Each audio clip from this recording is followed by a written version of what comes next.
Bonjour à tous et bienvenue sur la chaîne Monsieur Rabbit. J'espère que vous allez bien et que vous avez passé un bon week-end. Vous le savez, ici tous les jours je vous partage le meilleur de l'actu crypto, memecoin, NFT, jeux blockchain et airdrop dans un format qui dure un petit quart d'heure. Et si ce n'est pas encore fait, pensez à vous abonner à la chaîne. Alors, aujourd'hui démarre encore une fois une très grosse semaine. Déjà semaine dernière, il s'est passé plein de choses, notamment des grosses datas US concernant le chômage, le PIB, différents aussi résultats de très grosses boîtes. D'ailleurs, Microsoft et Facebook ont tout explosé, le tout sur toujours le même fond, à savoir un contexte géopolitique compliqué entre la potentielle guerre Inde-Pakistan, la guerre en Ukraine, également aussi bien sûr les accords liés aux tarifs douaniers de Trump. D'ailleurs, on a appris ce week-end que la Chine serait OK pour discuter d'un éventuel accord. Donc ça, forcément, ça devrait faire plaisir au marché. À l'instant où je tourne la vidéo, il est encore un petit peu tôt. Il est 11h30. Le Bitcoin est à 94 600 $. Léger retracement par rapport au week-end. Souvent, moins de volume le week-end, c'est normal. Ethereum, toujours à la traîne, 1830. Et par contre, côté altcoin, un peu en dents de scie, avec certains qui font carrément un bon rebond. Je pense au Virtual, le leader de la tendance des agents intelligence artificielle. Également aussi, on a Sui et Walrus, c'est aussi sur Sui, qui font une belle perf. Le Pengu, même coin que j'affectionne particulièrement, et on en reparle après, qui fait un plus 14%. Le Form, sorte de pump.fun sur la BNB Chain, qui fait un plus 8%. Bref, côté altcoin, en vrai, on n'est pas si mal. Par contre, je le répète, cette semaine, très grosse semaine, notamment mercredi, puisque mercredi aura lieu la réunion de la Fed, et donc potentiellement une baisse des taux, qu'engendrerait a priori une hausse du marché, et là tout le monde serait dans l'euphorie. Si c'est un petit 0,25 en plus, 1,050, on serait dans la merde. Par contre, le consensus, c'est qu'il n'y aura pas de baisse, mais que par contre, le discours de Jérôme Powell pourrait être un discours, on va dire, plus engageant, et qui inclurait en fait une baisse pour juin et pour juillet, à voir, à surveiller. Et bien sûr aussi, l'ouverture US cet après-midi sera à surveiller et pourrait donner le ton de la semaine. Vraiment, ça va être encore très volatile. Également aussi, on a encore une fois Michael Saylor qui a fait son fameux tweet. Il y a beaucoup trop de bleu et pas assez de orange, et on le sait, à chaque fois qu'il fait ça, sa boîte stratégie Bitcoin achète du Bitcoin. Ils ont tellement, vraiment, c'est indécent, c'est un délire ce qu'il est en train de nous faire Michael Saylor. Mais a priori, on le verra cet après-midi aussi. Donc un achat devrait être révélé par rapport à sa boîte. Également aussi, on a Vitalik Buterin, donc fondateur de TH, qui se met à communiquer de la bonne façon par rapport à Ethereum. Donc là, on a l'impression qu'il y a beaucoup de gens qui ont complètement en fait lâché Ethereum, qui ont complètement abandonné. Et pourtant, les choses se mettent en place, je trouve, de manière bullish, parce que plus il y a de FUD, et en général, plus il y a une belle opportunité. Vitalik commence, entre guillemets, à prendre le bon mood, je trouve, et on le rappelle aussi, pareil aussi mercredi, donc le 7, on aura la fameuse mise à jour Pectra, et qui est attendue de manière très positive. Également aussi ce week-end, alors oui, en vrai, les cours n'ont pas trop bougé. Par contre, comme d'hab, il y a des annonces tous les jours. Il n'y a pas un jour tranquille dans la crypto. On a Trump qui nous dit que il veut la crypto. La crypto est très importante parce que si les US le font pas, la Chine le fera. Et malheureusement, on voit que l'impact de Trump côté crypto n'est plus aussi fort qu'avant. Il y a genre quelques mois, quand il disait un truc, les marchés pumpaient de fou, s'il aurait dit un truc comme ça.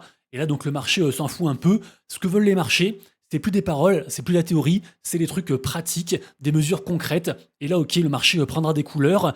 Également aussi, Trump a posté donc sur ses réseaux une image de lui en mode pape. Donc je sais pas ce qui lui est passé par la tête.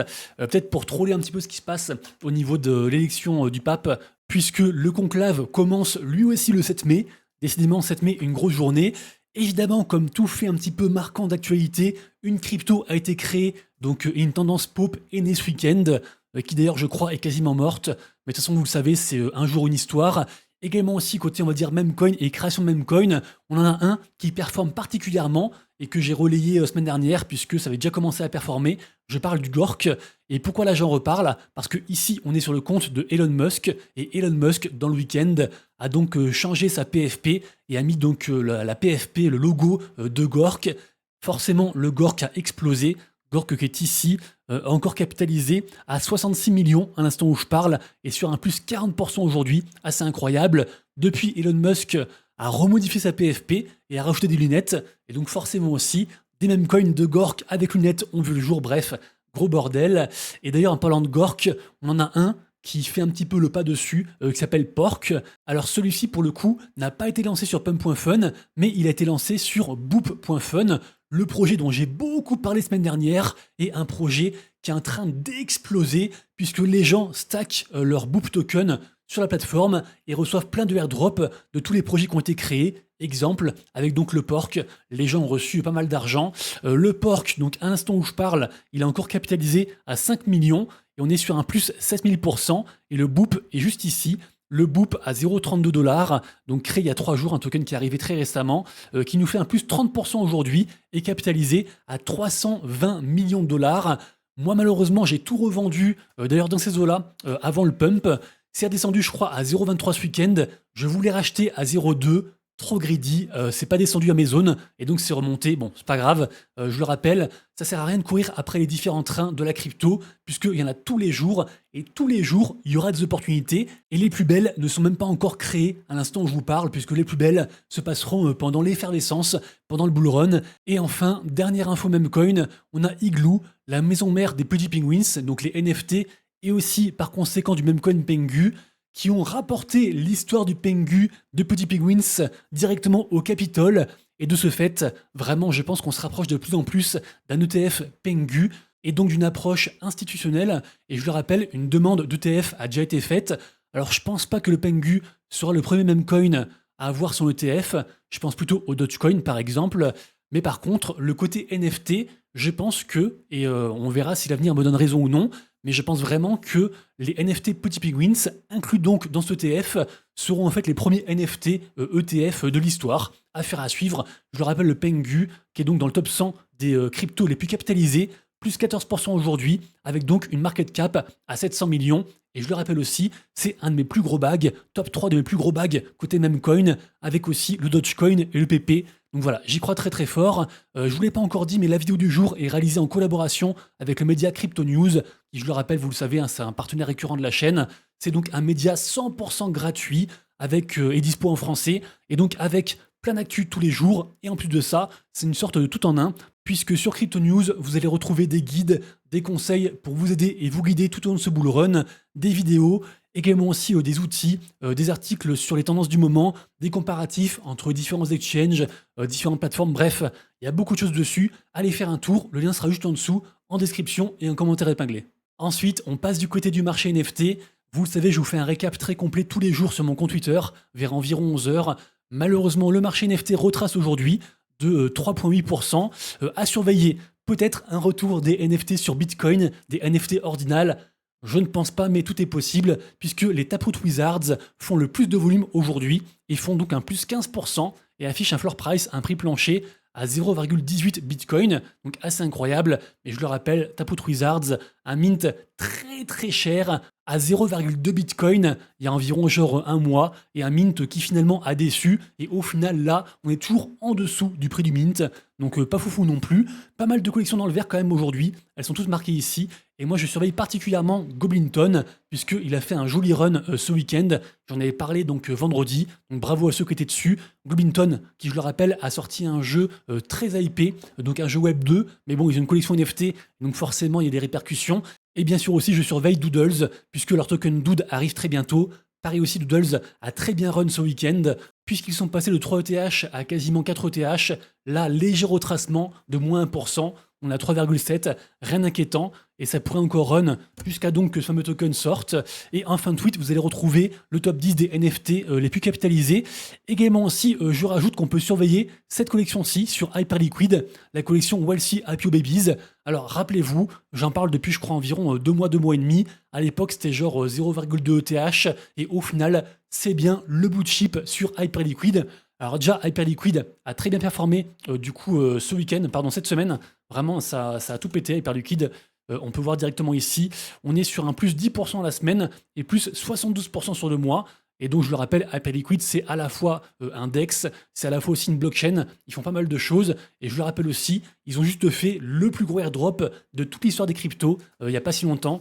Donc vraiment, ce projet et la crypto hype a changé des vies. Et bien évidemment, comme sur tout nouvel écosystème, on a différentes collections NFT qui sont dessus. Et donc la meilleure au final, c'est bien celle-ci, Wealthy IPO Babies, avec un floor price à 209 hype. donc environ 4000 $, un truc comme ça. Donc plus de 2,3 ETH. Donc c'est juste fou. Et en plus, ils reçoivent plein de airdrops actuellement de la part de l'écosystème Hyperliquid.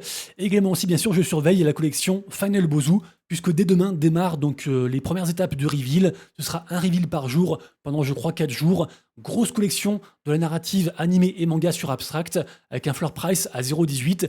Et je m'attends à ce qu'aujourd'hui ça monte plus haut, puisque en général, juste avant un reveal, ça monte, et après post-reveal, ça descend. Là, le reveal est un peu particulier, donc on verra comment ça réagit côté floor price. Mais voilà, je suis un bon holder et donc je surveille. Et enfin, dernière info NFT avant de passer à la partie gaming. Je ne sais pas si vous vous rappelez, pour les plus anciens, la boîte Mattel, notamment aussi avec Hot Wheels, donc grosse boîte, on va dire, de jouets un peu à l'ancienne, qui s'était aventurée dans les NFT il y a, je crois, quasiment 2 ans, en 2023. À l'époque, ils avaient créé donc leur propre marketplace NFT, plus leur collection.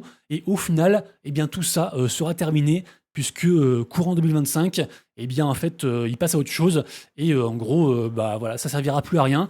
Malheureusement, encore une fois, entre guillemets, un géant ou en tout cas un gros acteur Web 2 qui se passe des NFT. Les NFT, vous le savez, actuellement n'ont pas la cote.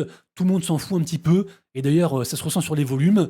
Donc à voir si le marché s'emballe. Vous le savez, les NFT, eux, ils sont en fin de, comment dire, en fin de wagon, si je puis dire.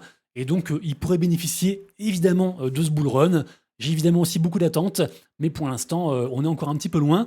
Par contre, côté gaming, ça marche de mieux en mieux, même si, sale nouvelle, en plus, c'est arrivé genre 2 minutes après que j'ai publié ma vidéo de vendredi, où justement je redisais mes attentes par rapport à GTA 6 qui devait arriver en fin d'année et qui pouvait donc engendrer, être un catalyseur côté gaming au général, qui rejaillirait bien sûr côté aussi gaming blockchain, et au final, ça l'annonce de la part de Rockstar, donc la boîte derrière GTA 6, puisque GTA 6 ne sortira pas fin d'année et est repoussé donc au 26 mai 2026. Donc ça repousse de, on va dire, quasiment une demi-année. C'est assez sale.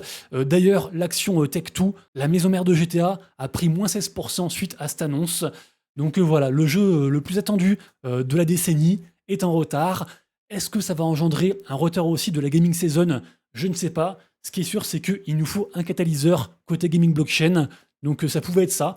Ça pourrait aussi être autre chose. Mais en plus de ça, il faut aussi que ça coïncide avec comment dire, l'afflux d'argent du marché crypto au général. Et c'est vrai que fin d'année, ça aurait pu être le moment parfait. Donc affaire à suivre.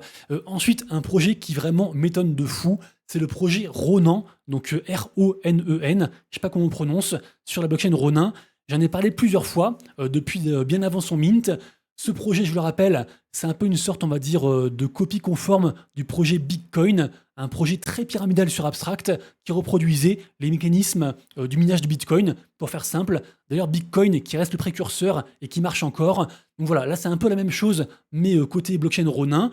Franchement, ça cartonne, surtout parce qu'en fait, ils ont finalement incorporé de l'utilité, puisqu'ils ont un jeu qui s'appelle Plante versus Zombie, pardon, non ça c'était un autre truc, Plante versus Ronquet, qui est basé sur le jeu Plante versus Zombie de l'époque. Et en plus de ça, je crois qu'ils sont aussi derrière le projet qui va arriver, qui s'appelle Bomber Ronin, qui est une sorte de bombe crypto, pareil aussi jeu à la sienne, donc un play to earn du précédent cycle, qui va arriver donc sur Ronin. Bref, le tout, le marketing, la communication, le fait aussi que quand même l'écosystème Ronin, ça reste un écosystème, on va dire, assez jeune, surtout côté Memecoin. Eh bien, en fait, les gens ont besoin un peu de dégénérescence. Ils kiffent ce projet et le projet, franchement, a tout pété. Par rapport au plus bas, on est sur un x10, genre, donc c'est une dinguerie. Vraiment à surveiller. Ensuite, on reste aussi côté Ronin, puisqu'il y a 2 gros projets qui sont aussi très appréciés. Pixels, dont j'ai beaucoup parlé semaine dernière, notamment aussi par rapport à l'arrivée du stacking, et aussi Forgotten Universe, dont j'ai beaucoup parlé quand ils avaient fait leur grosse campagne du airdrop, il y a genre 3 semaines, 1 mois, un truc comme ça. Et bien là, donc gros événement, en partenariat avec Forgotten Universe et avec Pixels. Ça commence dès aujourd'hui, donc n'importe qui peut y participer. Et en fait, c'est au travers de jouer au jeu Universe, et une sorte de MMORPG pixelisé. On voit des images ici, un peu, comment dire, ça rappelle un peu, je trouve, les Link to the Past, ce genre de choses, un peu à l'ancienne. Et bien donc, en jouant à ce jeu, on va débloquer, on va participer à un airdrop de 5 millions de tokens pixels, donc plutôt intéressant. Également aussi, aujourd'hui commencent les Abstract Games. Alors, je vous avais prévenu à l'avance, pour faire simple, c'est un peu une sorte, on va dire, de gros événement sur une semaine, avec plein de jeux sur la blockchain Abstract, et évidemment aussi des récompenses, des airdrops, sachant que pour participer, il faut avoir un ticket. Le ticket coûte 22 $. Alors, à l'instant où je tourne, vous avez encore 5 heures pour donc minter ce ticket, donc jusqu'à 17 heures, si mes calculs sont bons, sachant que, je le rappelle, c'est un compte par ticket, enfin un ticket par compte, et c'est tout ce qu'il faut. Et après, donc, on peut participer à plein de choses. On voit que pour l'instant, il y a 8400 tickets qui ont été mintés, ce qui, je trouve, est beaucoup sans être beaucoup. Et donc, a priori, si vous n'êtes pas trop mauvais, vous êtes censé récupérer donc des NFT, de la crypto, USDC, Memecoin, des badges, pas mal de choses. Ne serait-ce que pour le badge abstract, ça peut valoir le coup. Donc ça démarre aujourd'hui. D'ailleurs, petite digression par rapport au badge abstract. Alors, je sais pas quand est-ce que vous regarderez la vidéo. Au pire, dépêchez-vous, puisque pareil aussi, je crois que c'est jusqu'à 15 heures ou 16 heures aujourd'hui. Donc vraiment, dépêchez-vous. On peut aussi récupérer un badge abstract. Donc, je rappelle, ces badges, en fait, servent à avoir plus d'XP sur Abstract. Et en fait, beaucoup de gens donc farment à la fois l'XP et les badges sur la blockchain Abstract, en vue donc en fait que tout ceci serve à recevoir le airdrop de la blockchain Abstract et de leur crypto ABS qui n'est pas encore sorti. Et ici, l'idée, c'est juste de se connecter au jeu Gigaverse, d'acheter, vous le verrez, ça prend 30 secondes, un jus in-game qui coûte 0,004 ETH, donc environ 6 dollars. Grâce à ça, donc, on débloque le badge Giga Juicy sur Abstract. Alors, pour le badge, il y a encore 24 heures pour le récupérer, donc ça, il y a un petit peu le temps. Et par contre, donc, avant 15 heures, ceux qui ont consommé donc leur jus, eh bien, participeront au airdrop du premier agent AI sur Abstract qui s'appelle donc AIMI, tout simplement. Et donc, je crois que c'est quasiment 200 millions de tokens qui vont être distribués. Donc, ça se trouve, et selon moi, ça devrait au moins rembourser, j'imagine, le prix du jus. Donc, au final, ça ferait un badge gratuit. Voilà, en espérant que vous avez encore le temps de le faire par rapport à quand vous regardez la vidéo. Et pour terminer, également aussi sur Abstract, je vous le rappelle, demain sort un projet, pareil aussi assez pyramidal. Mais franchement, j'ai envie d'y croire parce que le dev a l'air vraiment à fond et les mécaniques ont l'air cool aussi. Donc une sorte, on va dire, de mix entre un Ponzi à la Bitcoin et aussi un RPG avec donc différentes quêtes, différents persos, différents sorciers. Le projet s'appelle Wizard et donc il y a une crypto et j'imagine que la crypto devrait péter juste avant le release, sortie qui devrait donc arriver demain dans l'après-midi. Après, bien sûr, ça reste un projet à micro market cap. On est à peine à 100 000, donc très risqué. Ça se trouve, demain, le projet part à zéro. Et ça se trouve, ça fait un x10. Tout est possible. Faites vos recherches, évidemment. Tous les liens seront comme d'habitude en description. On arrive à la fin de la vidéo. J'espère que ça vous a plu et que je vous ai apporté un petit peu de valeur. Si c'est le cas, pensez à vous abonner à la chaîne, liker, partager et commenter. Merci à tous pour le soutien. Moi, je vous souhaite une très bonne après-midi et je vous donne rendez-vous donc demain, même heure, même endroit. Et d'ici là, comme toujours, prenez soin de vous, de vos proches et de vos wallets. C'était Monsieur Rabbit. Ciao.